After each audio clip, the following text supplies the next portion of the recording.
Hello friends, pregnancy के पहले 3 महीने में हम प्रेगनेंसी की न्यूज़ को लेकर के बहुत एक्साइटेड रहते हैं और साथ ही साथ बहुत नर्वस भी रहते हैं।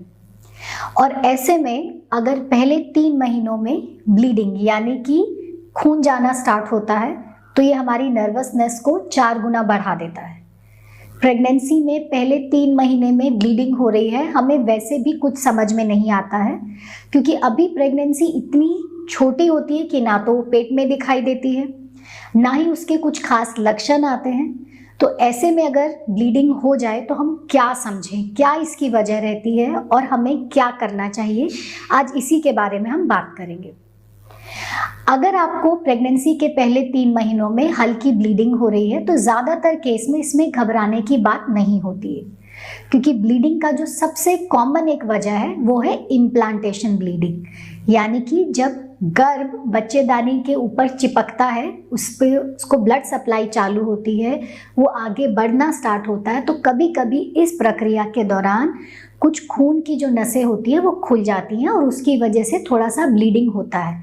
इसे हम बोलते हैं इम्प्लांटेशन ब्लीडिंग। ज़्यादातर केस में इस ब्लीडिंग से गर्भ को कुछ भी नुकसान नहीं होता है, तो इसमें आपको घबराने की कोई ज़रूरत नहीं है।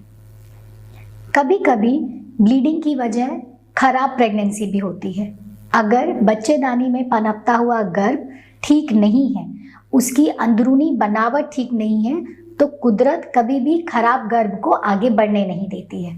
अगर उसमें कोई मेजर खराबी है, कोई बहुत बड़ी जेनेटिक या क्रोमोसोमल खराबी है, तो ऐसी प्रेगनेंसी ठीक नहीं बनती है, तो ब्लीडिंग होनी स्टार्ट हो जाती है, क्योंकि बच्चेदानी इस पनपते हुए गर्भ को आगे नहीं बढ़ने देना चाहती है, उसे रिजेक्ट कर देती है। तो अगर ब्लीडिंग हो रही है तो दूसरी जो उसकी वजह हो सकती है वो है कि हमारा कहीं गर्भपात तो नहीं होने वाला है, तो उस वजह से भी ब्लीडिंग होती है। तीसरा, कभी कभी बच्चेदानी के मुंह पे, जिसे हम बोलते हैं सर्विक्स, वहाँ पे कुछ मस्सा, जिसे हमारी भाषा में बोला जाता है पॉलिप, या छाला रहता है जिसे हम बोलते हैं इरोजन। इसकी वजह से भी कभी कभार ब्लीडिंग हो सकती है।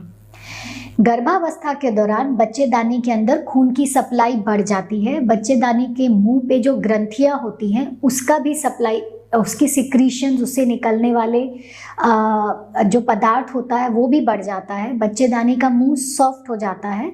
तो इस वजह से कभी कभी वहाँ से ब्लीडिंग स्टार्ट हो सकती है, खासकर उस कंडीशन में अगर बच्चेदानी के मुंह पे छाला है या पॉलिप है तो ब्लीडिंग होना वाजिब सी बात है। तो इससे अंदर पनपते हुए गर्भ को कुछ भी नुकसान नहीं होता है, क्योंकि एक ही लोकल फैक्टर है। चौथा, कई बार कुछ दवाइयाँ हम प्रेगनेंसी के पहले तिमाही में देते हैं, खासकर उन महिलाओं को जिनमें पहले से गर्भपात की समस्या रही रहती है, या उनको कुछ बीमारी होती है, या उनकी उम्र ज़्यादा रहती है, या हमें लगता है कि भविष्य में उनका ब्लड प्रेशर बढ़ने का रिस्क ज़्यादा है। तो ऐसी स्थिति में कभी कभी कुछ दवाइयाँ जैसे कि इकोस्प्रिन या कुछ इंजेक्शन जिसे हम बोलते हैं लो मॉलिक्यूलर वेट हेपारिन, वो दिया जाता है। इन दवाइयों की वजह से भी प्रेगनेंसी के पहले 3 महीनों में थोड़ा सा ब्लीडिंग होना एक आम समस्या है।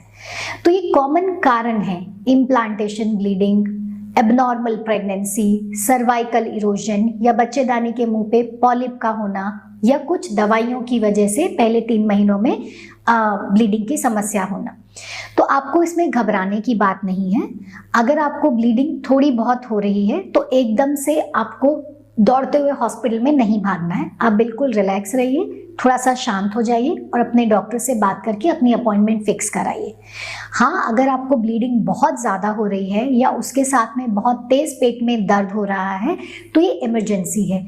ये वो लक्षण है जिसमें तुरंत जा कर के आपको हॉस्पिटल में दिखाना है। ये समस्या अगर रात में भी हो रही है तो भी आपको जाना है।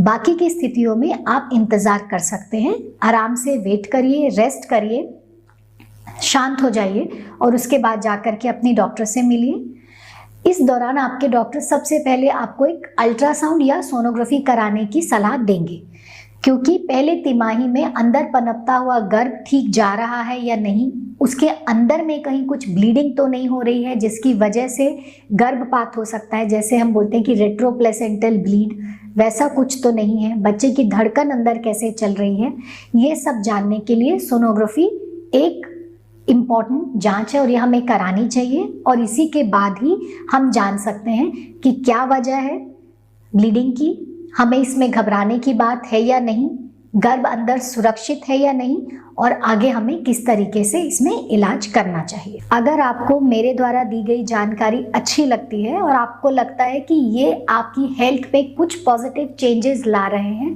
तो प्लीज़ आप हमें सब्सक्राइब ज़रूर करिए, हमारे वीडियोस को लाइक ज़रूर करिए।